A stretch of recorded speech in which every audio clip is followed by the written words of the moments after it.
Saya ucapkan selamat siang dan Assalamualaikum warahmatullahi wabarakatuh.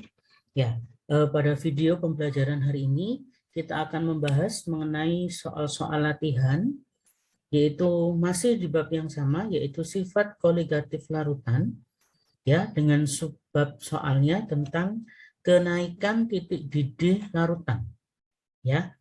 Baik, kita bahas soal-soalnya di slide berikutnya.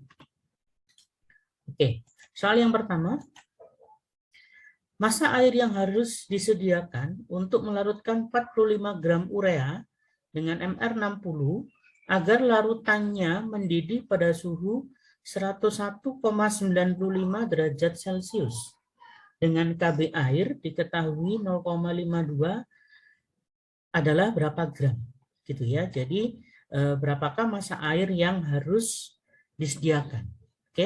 Terlebih dahulu saya tuliskan zatnya yaitu urea, karena di sini urea yang dilarutkan. Kemudian urea sifatnya adalah non-elektrolit, jadi tidak perlu menggunakan I.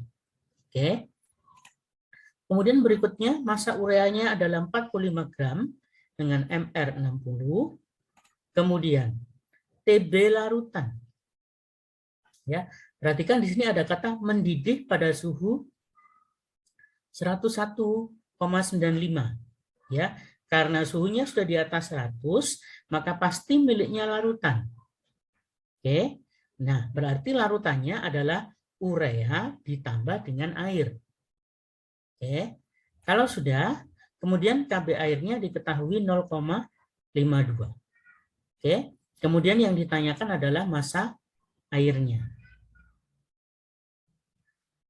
Langkah yang pertama yang harus kita cari adalah selisihnya dulu. Kita cari delta TB-nya, yaitu dengan cara TB larutan dikurangi TB pelarut. TB larutan yaitu yang ini 101,95, pelarut karena dia pakai air dalam hal ini, lihat KB-nya aja pakai KB air, maka TB-nya adalah TB-nya air. Ingat, TB itu adalah titik didih kalau di kimia.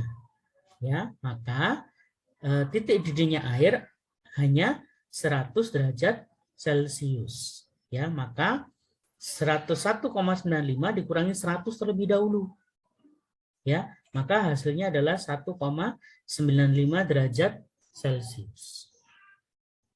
Gitu ya. Nah, nanti kalau sudah terbiasa mengerjakan, kalau sudah terbiasa mengerjakan, maka siswa-siswi sekalian bisa tinggal ambil angka belakangnya saja.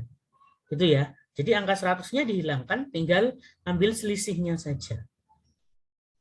Jadi nanti kalau sudah terbiasa mengerjakan, kalian tinggal ambil selisihnya saja. Baik, sekarang langkah yang kedua, kita ambil dari rumusnya dulu. Nah, maka delta TB dirumuskannya kan pakai rumus yang gram dibagi MR kali 1000 dibagi P, P-nya adalah massanya air, dikalikan dengan KB. Baik, delta TB-nya kita ambil dari ini 1,95, gramnya nanti 45, MR-nya 60, 1000-nya tetap, P-nya yang dicari. Kemudian KB-nya sudah ada. Nah, maka lihat di sini, delta TB-nya 1,95, gramnya 45, MR-nya 60, 1000-nya tetap, P-nya yang dicari, KB-nya 0,52. Nah, dari seperti ini kalian sudah bisa menghitung. Maka nilai P-nya adalah yaitu ini angka nolnya. Ini dengan yang di bawah saya hilangkan dulu. Jadi 45 kalikan 100 jadi 4.500 kali 0,52. Yang ini saya kalikan ke samping. Jadinya 1,95 kali 6. Nanti kalau kalian hitung maka ketemunya airnya sebanyak 200 gram.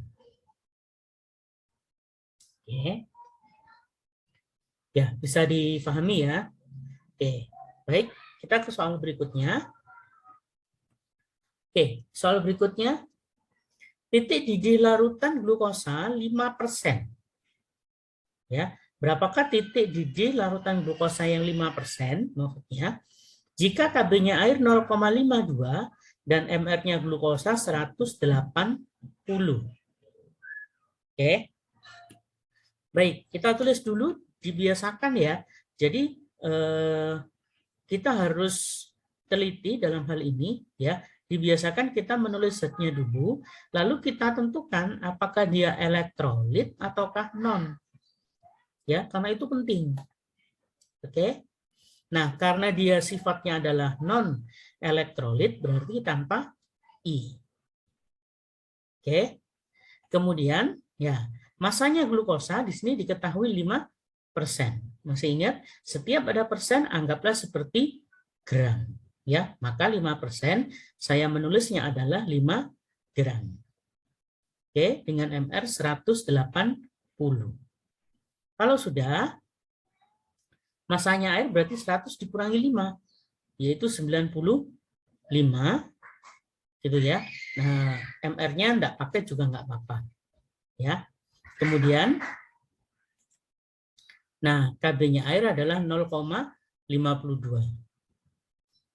Oke, ingat yang ditanyakan titik didihnya. Ya, jadi titik didih larutan glukosa berarti Tb-nya. Oke. Nah, pertama kita hitung pakai rumusnya dulu. Delta Tb sama dengan gram dibagi MR kali 1000 dibagi P dikalikan Kb. Oke, kita hitung delta Tb-nya dulu. Sehingga saya lanjutkan. Gramnya adalah 5 di sini. 5, MR-nya 180. Ya, MR ini miliknya yang glukosa. 1000-nya tetap, ya. P-nya 95. Ya, MR-nya tidak dipakai ya karena P adalah massa airnya. Ya, ingat ya. Jadi airnya adalah 95 dari 100 dikurangi 5. Banyak siswa yang melakukan kesalahan gitu ya. Jadi dia menganggap airnya mohon maaf, glukosanya 5 gram, maka airnya 100. Ya, perhatikan di kalimatnya adalah larutan glukosa. Oke. Kb-nya 0,52. Oke. Baik, setelah kalian hitung ketemunya 0,152 derajat Celcius. Oke. Ingat ini masih delta Tb. Nah, yang kita cari adalah Tb-nya. Sehingga Tb larutan sama dengan Tb-nya pelarut ditambah delta Tb. Oke, sehingga nah pelarutnya dilihat kembali karena dia pakai air, tadi ingat ya, air titik didihnya 100. Berarti 100 ditambah 0,152. Maka hasilnya adalah 100,152. Oke, bisa difahami ya. Sehingga ya jika siswa-siswi sekalian menemukan tipe soal seperti ini ya agar bisa difahami dan tidak mengulang kesalahannya ya. Jadi andaikan masih ada yang salah tidak apa-apa ya, diperbaiki lagi dan diingat-ingat kembali sehingga kalau ada tipe yang mirip ya diupayakan, mohon jangan sampai salah lagi ya. Oke. Soal berikutnya, titik didih 100 ml larutan etanol dengan MR 46 0,75 molaritas dengan massa jenis larutan 1,23 gram per mililiter dengan Kb 0,52 adalah berapa? Oke, ingat yang ditanya titik didih. Oke, kita cek zatnya terlebih dahulu karena etanol, ya maka sifatnya adalah non elektrolit, ya. Kemudian Kb-nya 0,52. Jadi etanolnya dilarutkan di dalam air. Oke. Kemudian M, maksudnya molaritasnya adalah 0,75. Ya, dengan MR 46. Kemudian massa jenis larutan, ya. Ini ya, massa jenis larutan. Ya, kalian bisa melambangkannya dengan rho. Boleh. Ada ya. Jadi kalau di fisika massa jenis itu masih ingat ya, menulisnya seperti huruf P. Ya, dibacanya rho. Oke. Kemudian KB-nya air sudah. Ini, mohon maaf ada yang kelupa. Volumenya adalah 100 mili. Nanti bisa ditambahkan ya. Oke, jadi bisa ditambahkan bagi siswa-siswi yang mempelajarinya. Oke, kemudian titik didih etanol. Oke, yang ditanya titik didihnya. Oke, baik, yang pertama yaitu kita mencari massa etanol dari molaritasnya terlebih dahulu. Oke, masih ingat rumus molaritas kan pakai gram dibagi mr kali 1000 dibagi volume. Oke, nah M-nya adalah 0,75, gramnya yang dicari, MR-nya 46, 1000-nya tetap, volumenya 100, karena 100 mili. Sehingga dari sini, ya kalau dihitung gramnya, maka ketemu 3,45 gram. Oke. Nah, baik, langkah berikutnya yaitu kita cari massanya larutan. Yaitu pakai rumus volume larutan dikalikan massa jenisnya tadi. Sehingga volumenya larutan adalah 100, massa jenisnya 1,23. Dikalikan rho-nya. Sehingga larutannya, massa larutannya adalah 123 gram. Oke, masih ingat ya bahwa yang namanya larutan itu terdiri atas pelarut dan terlarut. Oke, dalam soal ini dikatakan larutan etanol. Berarti yang dimaksud larutan etanol yaitu etanol ditambah air. Itu ya. Sehingga ya. Nah, di sini saya jelaskan. Ya, maka massa larutan berarti massa etanol ditambah massa air. Oke. Nah, massanya larutan tadi di atas 123, massanya etanol yang kita hitung yang berwarna merah ini 3,45. Ya, massanya air kan nggak ada di sini.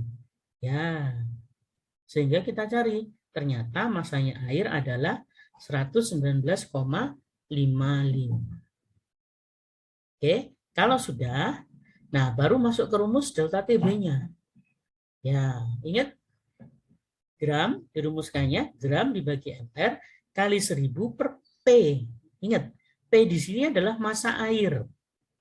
Ya, kebanyakan siswa menganggap P-nya itu sama seperti volume yang ada di bawah ini, 100. Nah, itu yang menyebabkan sering terjadi kesalahan.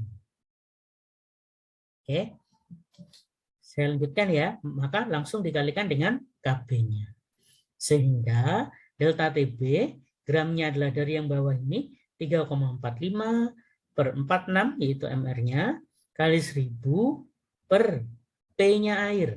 P-nya yaitu yang warna merahnya tadi, 119,55, kemudian dikalikan 0,52. Oke, nah setelah kalian hitung ketemunya 0,326. Oke, belum selesai karena yang ditanya adalah titik didihnya. Berarti tinggal ditambah dengan 100. Oke. Nah, cuma di sini ya masih saya berikan pembahasan. Jadi TB larutan yaitu 100 langsung ditambah ini tadi 0,326. Ya, jadinya 100,326. Oke, bisa difahami ya. Ya, jadi di yang terakhir saya agak cepatkan. 100 dari mana? Gara-gara pakai air. Ya. Nah, misal nanti ada yang tanya, Pak, ini menggunakan misalnya bensin. Misalkan etanolnya dilarutkan ke bensin, ya, maka nanti di soal pasti diketahui titik didihnya bensin. Ya, karena air pada umumnya 100, maka nggak ditulis. Tapi nanti zatnya kalau selain air, misalkan di dalam alkohol, gitu ya, atau di dalam benzena ya, maka nanti di soal pasti titik didih pelarutnya pasti dituliskan. Oke. Baik, soal berikutnya. Titik didih X gram glukosa dengan MR 180 yang dilarutkan dalam 300 mili etanol dengan massa jenis 0,9 gram per mili dengan Kb-nya etanol 1,19 adalah 79,2. Oke, perhatikan. Jadi glukosa dilarutkan dalam etanol. Ya.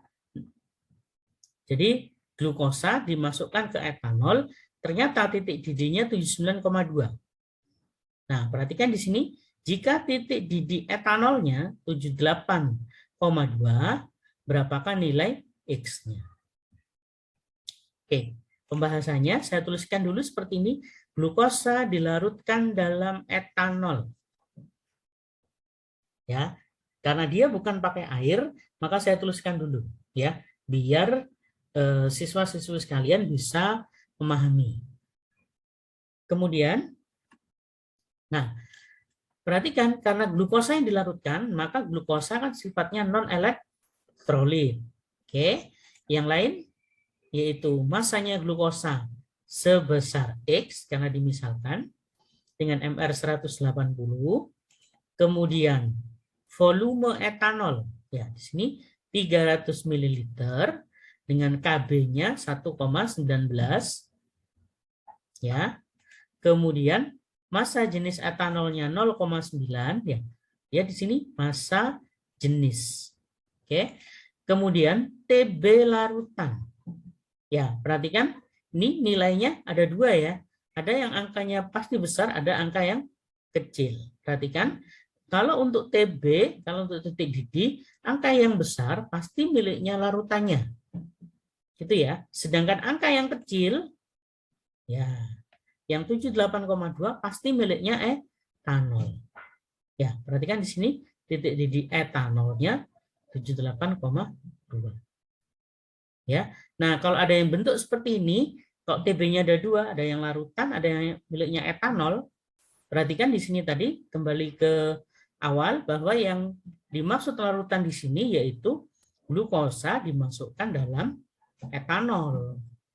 Paham ya? Berarti etanolnya sebagai pelarut ya, atau diibaratkan etanolnya seperti air. Ya. Nah, maka sekali lagi, kalau ada angka yang seperti ini, ada yang besar, ada yang kecil, secara nilai, langsung kalian ambil selisihnya. Gitu ya. Ya, selisihnya saya tulis di sini, yaitu delta TB sebesar 1 derajat Celcius. Bisa difahami ya dari sini ya. Jadi, dari angka yang besar dikurangi angka yang kecil, ternyata hasilnya adalah 1 derajat Celcius. Oke, yang ditanyakan adalah titik didih larutan, ya, yaitu TB larutannya. Oke, baik kita bahas, yaitu delta TB sama dengan gram dibagi MR kali 1000 dibagi, nah perhatikan kalau ada bentuk seperti ini, ada volume, ada massa jenis. Bisa kembali ke sini ya, ada volumenya etanol, kemudian ada massa jenis, ya, maka harus dikalikan. Jadi volume dikalikan massa jenis baru dikalikan dengan Kb. Oke, sehingga delta TB-nya kita ambil ini yang berwarna biru, yaitu nilainya 1, gramnya adalah X, MR-nya 180, 1000-nya tetap, ya.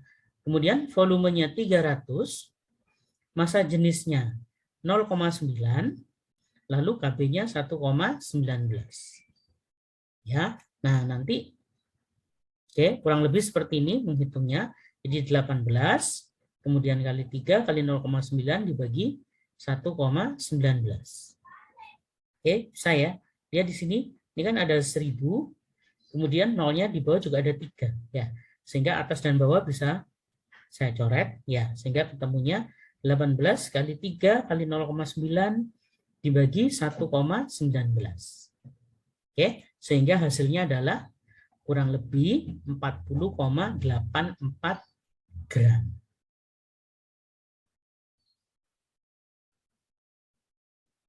Oke, bisa difahami ya. Baik, soal berikutnya. Yaitu kenaikan titik didih larutan KNO3 0,75 molal. Ya, diketahui Kb-nya air 0,52. Oke, maka berapakah nilainya? Perhatikan di kalimatnya kenaikan titik didih. Oke, kita cek terlebih dahulu. Zatnya adalah KNO3. Oke, karena KNO3 maka dia bersifat elektrolit kuat. Ya, berarti nanti ada nilai I-nya. Oke. Kemudian yang diketahui lagi M-nya 0,75 molal. Ingat, karena di sini dia menulisnya molal, ya, maka kita pakai huruf M kecil. Oke. Kemudian Kb-nya 0,52.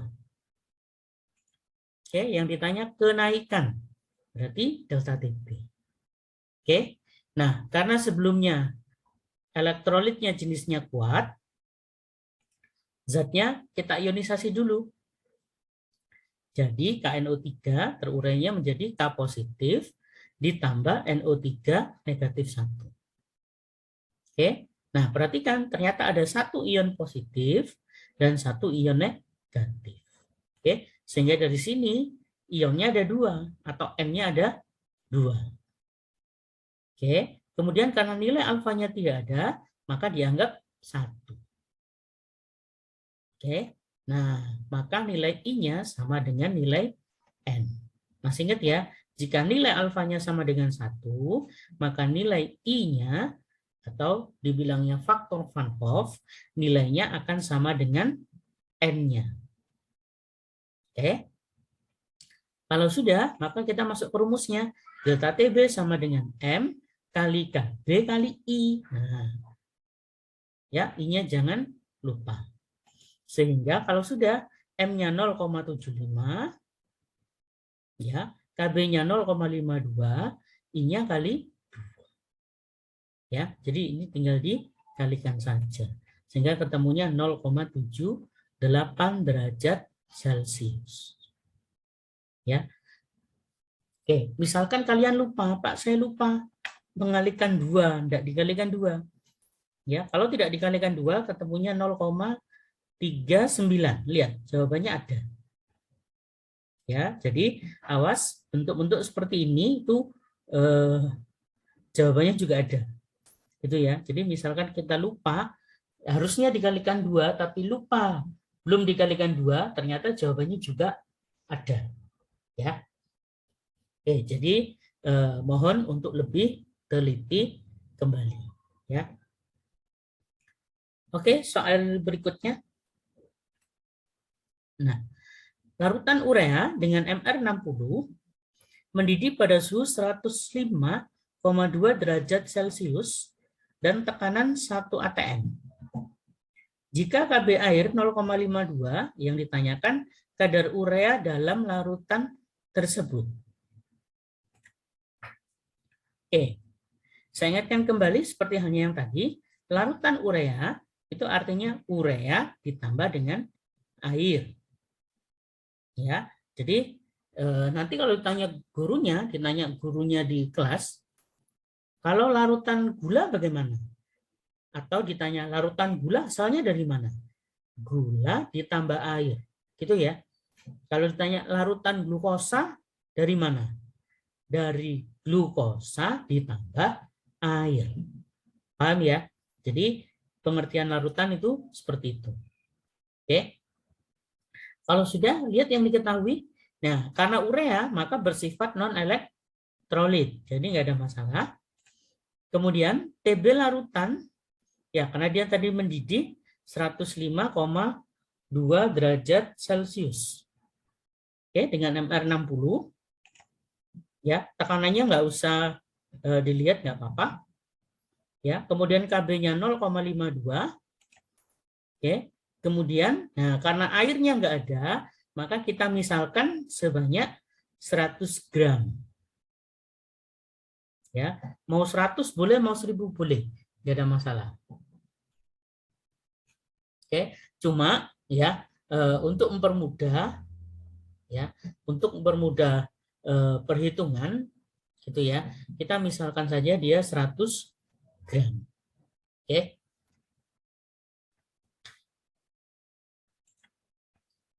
Kemudian yang ditanyakan adalah kadar urea dalam larutan.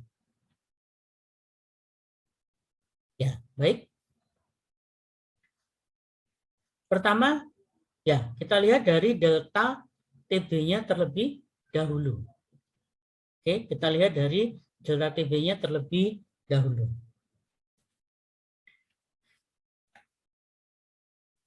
Ya, seperti halnya tadi di soal yang pertama gitu ya. Lihat di sini sudah ada angka yang di atas 100. Ya, yaitu 105,2 derajat Celcius ya. Maka kita cukup ambil 5,2-nya saja, yaitu sebagai delta TB. Ya. Gramnya urea kita cari, ya, MR-nya kan ada, urea MR-nya 60, 1000-nya tetap. P-nya miliknya air tadi yang kita misalkan 100. Gitu ya, KB-nya juga sudah ada. Oke, sehingga ya, delta TB-nya 5,2. Jadi saya langsung ambil dari sini. Oke, gramnya urea per 60. Ya, jadi gram yang di atas ini maksudnya adalah gram miliknya urea. Ya, kemudian 1000 per 100 lalu kali 0,52. Oke, sehingga ya gramnya urea yaitu ya 5,2 kali 6 dibagi 0,52. Ya, sehingga ketemunya 60 gram. Oke. Nah, yang ditanya adalah kadarnya urea berapa persen? Maka masih ingat dulu di kelas 10 ya, ada persen urea berarti adalah masanya urea dibagi massa urea ditambah massa air. Ya, ini adalah massa larutannya maksudnya. Ya. Nah, dipikir kadang siswa melakukan kesalahannya gini, yang sering terjadi. Massanya urea letakkan di atas, yang di bawah dia cuma massanya air. Ya, itu yang salah. Ya, lalu kali 100%. Jadi yang di bawah itu urea plus air. Oke, sehingga atasnya adalah 60 urea, yang di bawah yaitu 60, nah yang warna biru ini ditambah 100 yang kita misalkan tadi, sehingga 60 dibagi 160 lalu dikalikan dengan 1000. Oke, mohon maaf, lalu dikalikan dengan 100%. Ya, maka hasilnya adalah 37,5%. Oke, jadi bisa difahami ya. Jadi soal ini ya, walaupun di kelas 12 ya, kadang disusupi materi kelas 10 ya. Jadi siswa-siswi sekalian harus sudah bisa ya. Jadi jangan sampai terjebak. Oke.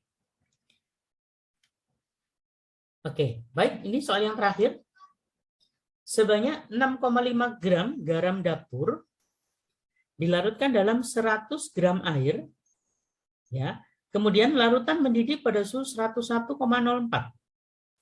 Bila KB air adalah 0,52, ya, kemudian AR-nya Na 23, kemudian Cl-nya 35,5, yang ditanyakan berapakah kadar NaCl dalam garam dapur. Oke. Nah, perhatikan dulu di sini, yaitu garam dapur mengandung NaCl. Jadi soalnya di sini kadang siswa bingung, Pak, garam dapur kan memang NaCl. Iya, betul. Itu tidak salah. Ya, tapi dalam hal soal ini ya dia ambil secara umum.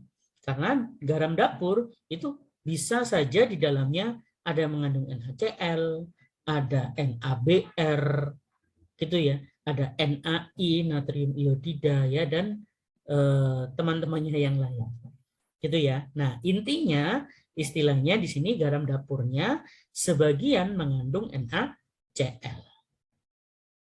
Oke. Nah, karena NaCl maka elektrolitnya kuat. Ya. Nah, kalau sudah, oke, saya ilustrasikan gini, ya. Kotak besar ini saya anggap sebagai garam dapur. Jadi kotak yang besar yang berwarna biru ini adalah anggap seperti garam dapur. Ya. Nah, di dalamnya ada kotak yang berwarna ungu, ya, bulat hitam, mohon maaf, ada bulatan berwarna ungu di bagian dalamnya, ya. Nah, ini adalah saya kasih panah adalah NaCl. Jadi NaCl-nya kan ada di dalam garam dapur. Nah, nanti yang ditanya perhatikan kadar NaCl ya dalam garam dapur. Ya, berarti nanti cara menghitungnya memang mirip seperti yang soal sebelumnya. Cuma di sini kan garam dapurnya sudah diketahui. Berarti nanti masanya NaCl dibagi dengan masanya garam dapur. Ya, berarti 6,5-nya itu dipakai untuk perhitungan yang belakangan. Itu ya. Nah, bisa membedakan kalau di soal yang sebelumnya tadi itu air dan ureanya dipisah masanya. Ya, makanya harus dijumlah dulu. Sedangkan di sini pada soal ini perhatikan ya, garam dapurnya sudah ada masanya. Yang belum ada masanya NaCl. Oke, bisa dipahami ya dari sini ya. Ya, kurang lebih ilustrasinya seperti ini. Berarti kalau mau cari masanya mencari kadarnya NaCl, berarti yang kecil ini NaCl dibagi dengan yang besar, yaitu yang garam dapur. Ya. Oke, saya lanjutkan yang diketahui. Garam dapurnya 6,5 gram, kemudian masanya air 100 gram, oke. Kemudian TB larutannya 101,04, ya, ini 101,04. Nah, yang ditanyakan kadar NaCl di dalam garam. Oke. Nah, terlebih dahulu seperti halnya tadi, NaCl terionisasi menjadi Na+ ditambah Cl-. Ya, karena cuma ada 2 ion, maka perhatikan, maka N-nya 2 dan alfanya 1. Ya, sehingga nilai I-nya sama dengan nilai N. Oke. Kemudian nah, kita hitung delta TB-nya dari sini. Ya, delta TB kita ambil selisihnya yang ini. Ya. Ya, yaitu 1,04 gram adalah miliknya NaCl, MR-nya 58,5. Ya, kalian tinggal menjumlahkan Na dan Cl ya. Temunya 58,5, 1000-nya tetap, P-nya adalah 100 yaitu air masanya. KB-nya 0,52. Ingat I-nya 2, was. Nah, sehingga setelah kalian hitung ya, maka gramnya ketemunya adalah 5,85 gram. Miliknya siapa? Gram di sini miliknya NaCl. Nah, maka kadarnya seperti tadi. Nah, persen NaCl yaitu massa NaCl dibagi massa total yang besar.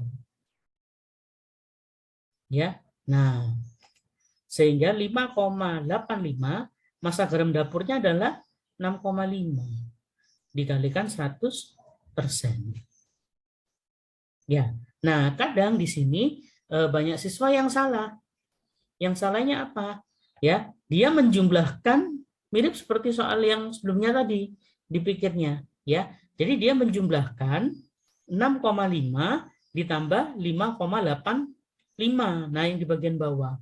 Atasnya dia betul 5,85, yang bagian bawah harusnya cuma 6,5. Ya, cuma ada kadang siswa yang menjumlahkan. Jadi 6,5 masih harus ditambah lagi 5,85. Maka hasilnya salah. Paham ya dari sini ya? Ya, dia tanya kadar zatnya, bukan kadar larutan, beda. Ya, jadi mohon tiap-tiap soal kalau ketemu tentang kadar suatu zat, mohon dibaca lebih teliti kembali. Oke? Nah, di sini saya lanjutkan dulu. Jadi 5,85 dibagi 6,5 lalu dikalikan 100%, maka hasilnya adalah 90%. Oke, bisa difahami ya. untuk siswa-siswi sekalian. Jadi metode belajarnya ya bisa dipermudah. Oke, baik. Sekian video pembelajaran hari ini mengenai kimianya ya. Semoga video ini bisa membantu siswa-siswi sekalian dalam belajar ya, dan tetap silakan dicoba beberapa latihan soal yang lainnya. Jikalau masih ada yang kesulitan ya, bisa ditanyakan ke Bapak Ibu guru yang ada di sekolah masing-masing ya. Dan semoga video ini bisa membantu siswa-siswi sekalian dalam proses belajar ya. Tetap semangat belajarnya dan semoga apa yang kalian cita-citakan ya terwujud di tahun depan. Oke, baik. Terima kasih. Sekian dulu video pembelajarannya. Sampai ketemu di video pembelajaran berikutnya. Baik, terima kasih. Dan wassalamualaikum warahmatullahi wabarakatuh. Ya, baik. Inilah yang bisa saya share untuk siswa-siswi sekalian. Ya, jadi bisa di-share ke teman-teman yang lain ya jika bermanfaat dan agar dapat membantu teman yang lainnya gitu ya, dan bisa di-subscribe untuk mendapatkan update videonya di tiap minggunya gitu ya. Dan bagi yang menonton channel ini silahkan beri komentar yang positif di channel ini ya. Itu saja yang bisa saya berikan kepada siswa-siswi sekalian, baik untuk yang kelas 10, kelas 11 maupun kelas 12 ya. Semoga channel ini dapat membantu untuk proses pembelajaran untuk siswa-siswa sekalian ya. Baik, terima kasih atas waktunya. Assalamualaikum warahmatullahi wabarakatuh.